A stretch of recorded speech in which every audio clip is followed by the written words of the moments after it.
Hey guys, I just want to make sure everybody knows these aren't really the best pictures. We had hundreds and hundreds of pine trees in our yard, and they were snapping in like groups of 20 or 30 at a time. And if I had a camera, I would have gotten some incredible video and pictures. But these pictures were taken like a day or two after the storm from my aunt, and she only took pictures of her property. She didn't take pictures of the road or anything like that.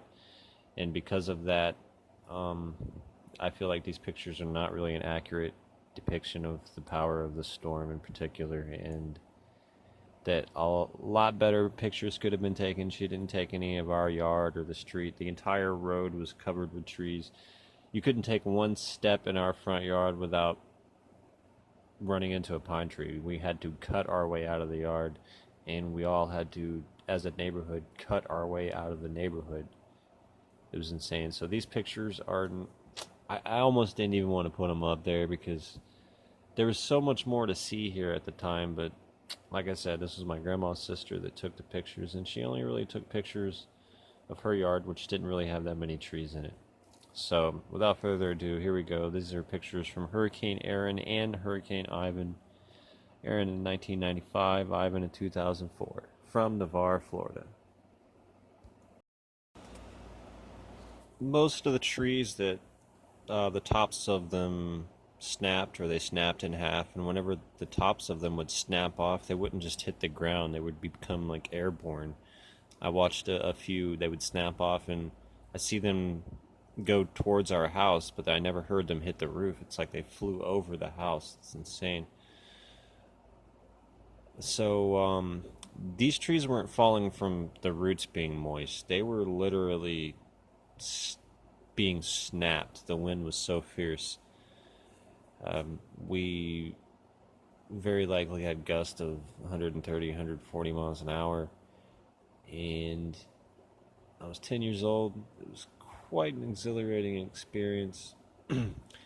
And this particular situation, the wind was, let's see, the Gulf of Mexico is right down the road from where I live, except we're generally far enough inland that we don't have to worry about storm surge from the Gulf unless like maybe a category 5 comes through. But at the end of the street here is a bay called East Bay. And when Ivan came in, you can see it here in this picture in the top right and the top left, but when Ivan came in, it pushed the water up into that bay, and then the bay came up.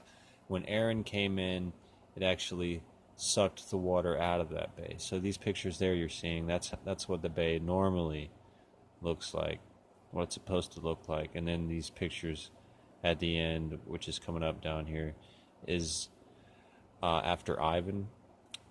But keep in mind, these pictures of the water that came up after Ivan was actually after it had receded quite a bit, because on this house that you're about to see here on the screen, there was a watermark left, and you can see where the water came up to the roof, and that's coming up here in just a second.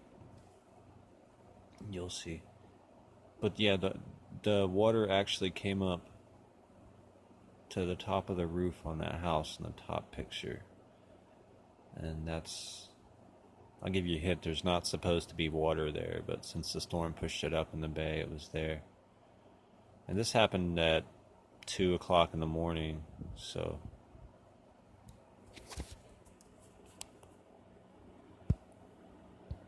I'm going to put a link in the description to a video that somebody shot of Erin going through South Florida. And keep in mind that when it got here, it was a lot stronger than it was in this particular video from when it hit South Florida.